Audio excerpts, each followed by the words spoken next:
afternoon. It's about 3:30. I've had loads of jobs to do at home, but I did manage to do a load of seed sowing this morning, which I'll show you that. I managed to get I think it were about 8 types of brassicas done, 4 heading ones and 4 leafy ones as well. So anyway, they're at home. I have brought some onions up to pot on as well, just prick out and pot on. So we'll have a look at those, but I wanted to see if the camera would pick up this, because I chucked a load of stuff in. I went to my pal the other day and she collected all the garden trimmings for me, and so loads and loads of stuff's been put in this compost heap with some bags of the chicken poop as well, and it is so warm in there. I'm going to put the thermometer in it when I get round the other side, but it were absolutely steaming. I quickly covered it back up and thought, you want to see this? I mean, if it'll pick it up or not I don't know, but let's have a look.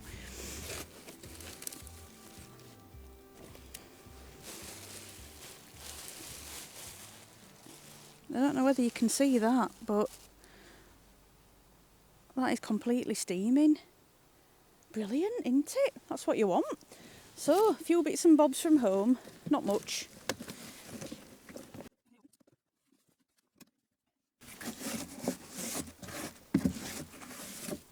There we go. Loads of nasturtium straw.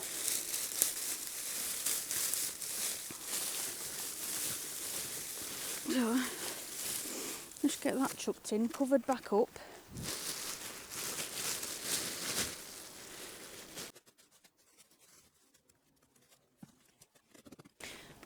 It is on the cards to make a proper lid for these. It is. I've got some bits and bobs I can use, but it's just one of them jobs that's not happened yet. But yeah, this is past its best, isn't it?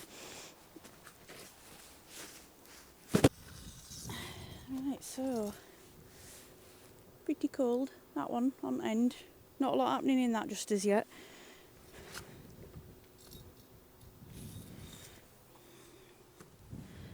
Wow. Crumbs.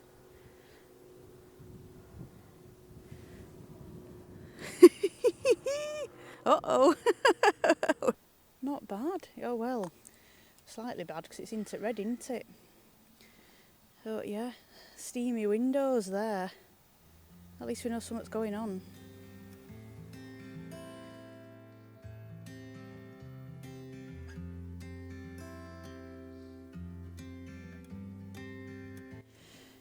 Right, so, sorry it's a weird angle. Leeks.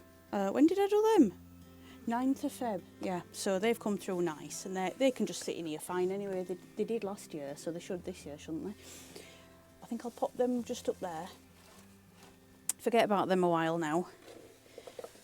Red Baron onions. So these were sown 25th of January, and they've come on lovely, haven't they? Yeah, really nice and healthy. So, because these are just in the seed compost that I made, which was just the coir, sand and like 2-and-a-bit-year-old leaf mould. There's not a lot of nutrients in that really, so I do need to get those potted on into some regular compost really, and then those can grow on nicely. But yeah, they're looking great. So these were sown on Boxing Day with the Potty Mouth Garden Club. These are the, oh, it's got a silly name, hasn't it, again, you know, they've made it Italian. So obviously I paid too much for these, like I was saying in the last video. What have I put? Rosso Lungo Differens, something like that. Anyway, red long Florence onion. Let's call it Flo from now on. Yeah, so they were sown Boxing Day, and they're behind Red Barons, aren't they? I did put them in the garage so they've been kept really cold, so it's limited how quick they could grow, you know, given that there wasn't a lot of light either that time of year. And they were in the garage against a north-facing window as well, so I suppose that doesn't help. But yeah, they've only grown on really, really slowly. But because these are in some regular compost, these will be okay. They can stay there for a bit longer, a while longer.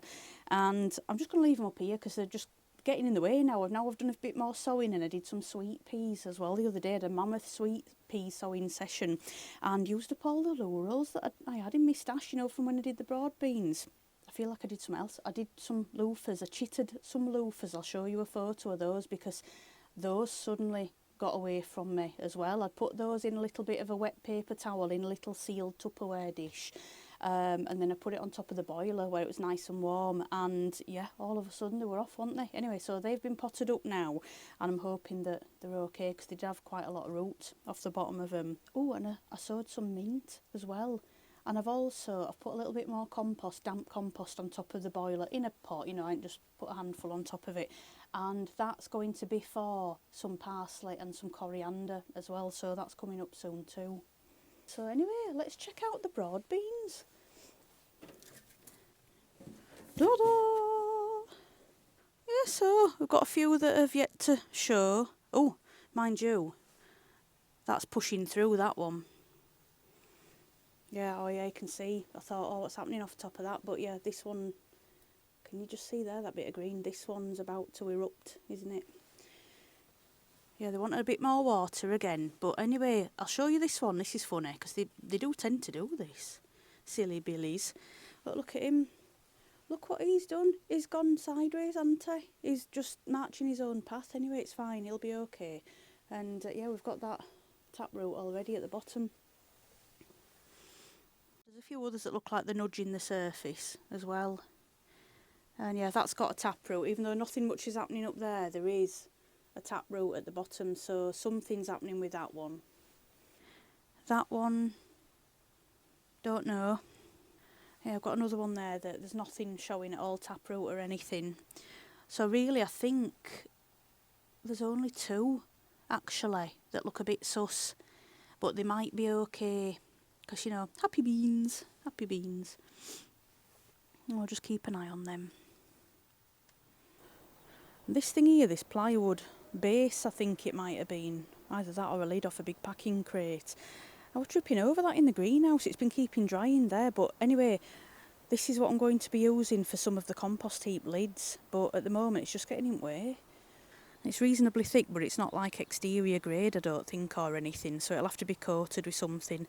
I mean, those other lids that are just this sort of stuff, they have lasted a couple of years, really, before they started rotting away or, you know, lost their integrity. So it's not too bad, but I think I need a more permanent solution, so I will try and do something to protect this when it gets made into the lids. Yeah, and I finally brought up the blackcurrant as well that I bought. Well, it were a few, I think it was before Christmas now. I bought a blackcurrant and a red currant. This one says it's called Baldwin. Yeah, Baldwin. It says it on it twice, so it must be. And I think what I'm going to do is, because it wants a lot of sun, they like a lot of full sun, do blackcurrants. Red currants, not so much, they're all right.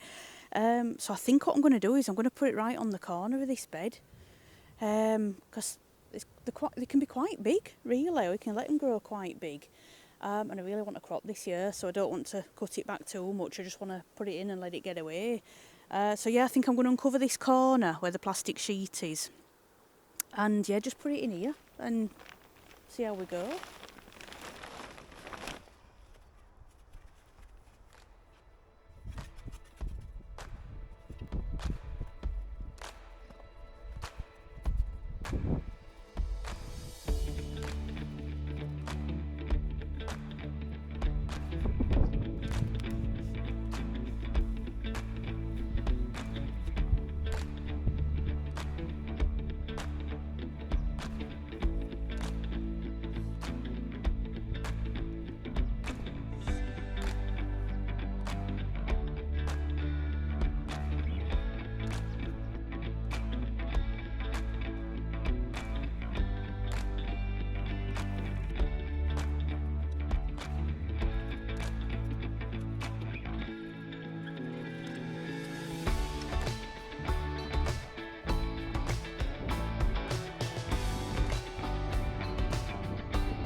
tree. Is it now yours? What you like, bud? What you like, yeah? Oh, you're so dirty. Look how dirty you are now. I'll get told off. I'll be in trouble. You won't be in trouble. I'll be in trouble with your mum. Don't knock my camera over.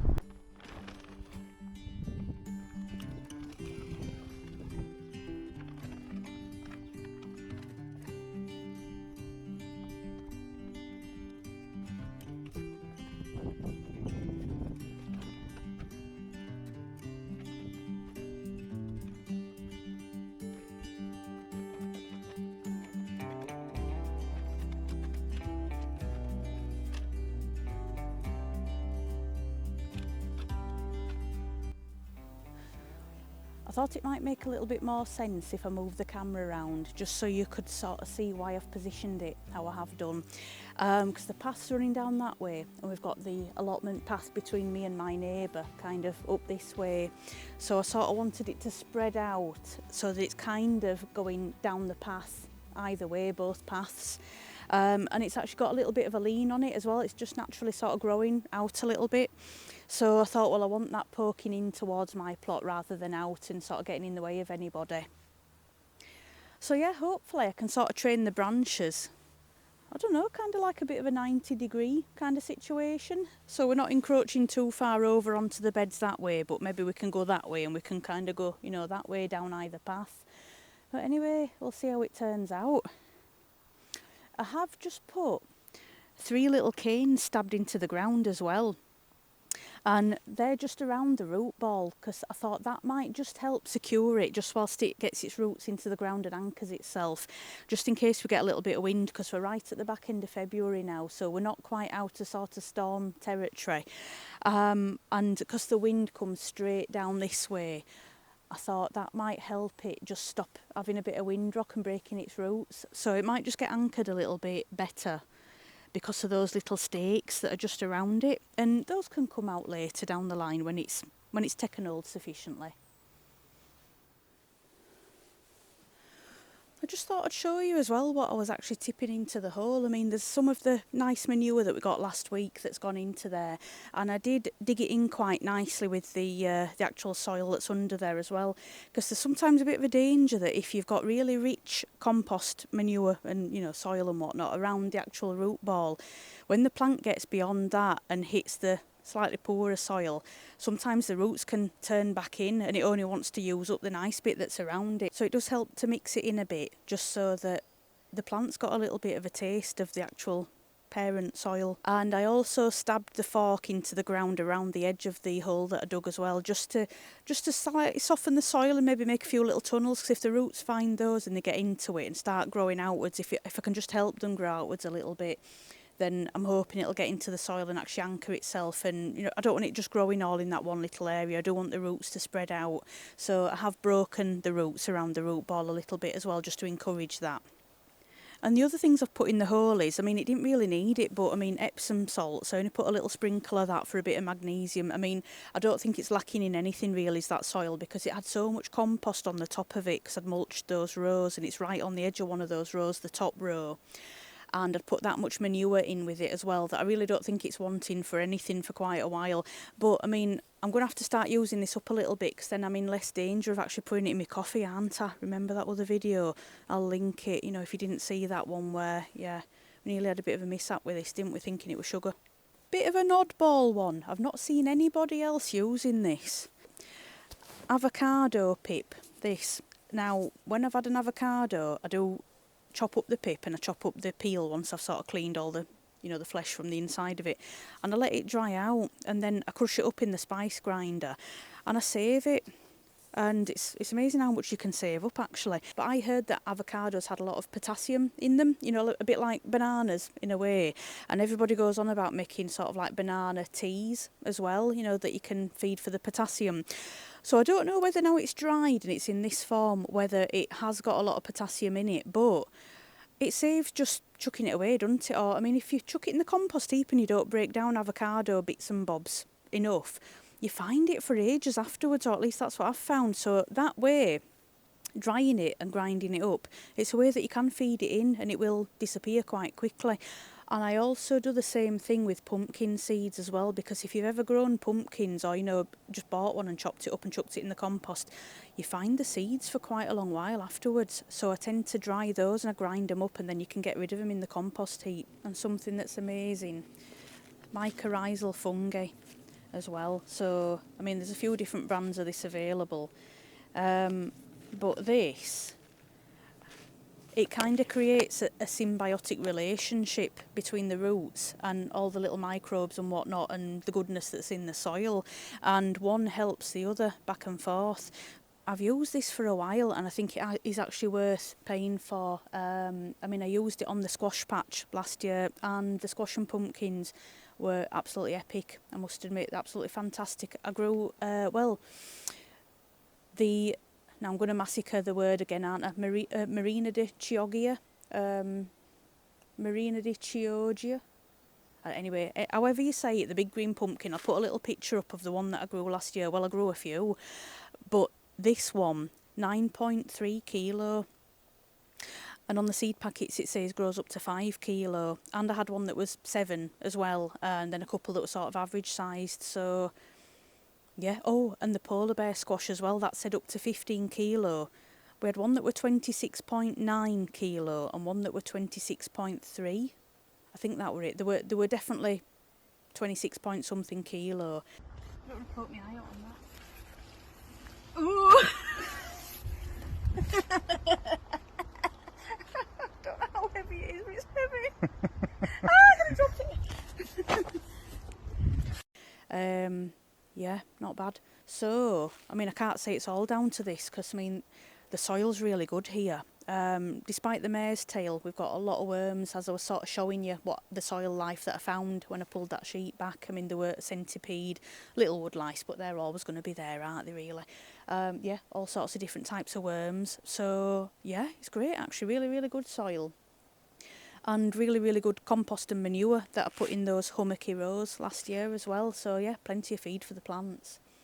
So I'm really hoping that this does good for the blackcurrants as well, because it's a reasonably sort of mature plant, is that? It's got some quite nice sort of older branches on it. So I'm really hoping we get a crop this year and a good one as well. I mean, blackcurrant jam, blackcurrant cordials, all sorts of stuff, yeah. It's exciting, is that? I've got a red currant that needs to go in as well, but that doesn't need quite as prime a spot. It can stand a bit of shade, can that? So it might have to go on the back wall behind the shed somewhere. Not right at the back of it, but, you know, towards the back of the plot. And I'm going to have to do the red onions another day. I was going to prick them out, wasn't I? And put those on, but we're losing the light now. So time for packing up and going home, and if you've enjoyed the video, please hit the like button, and if you've really enjoyed it and you're not already subscribed, please consider subscribing, and I'll see you for the next one. Bye!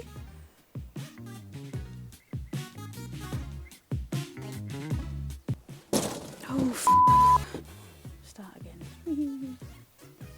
Oh, I'm really hoping we get a good crop of, what were they? Its legs are too wide. Oh, bugger. Well, what you gonna do about it? Pivot! Wally. Oh god, it sounds so bloody wooden. If you're growing any blackcurrants... Do I look psychotic when I go like this? I'm sure that's how I'm smiling.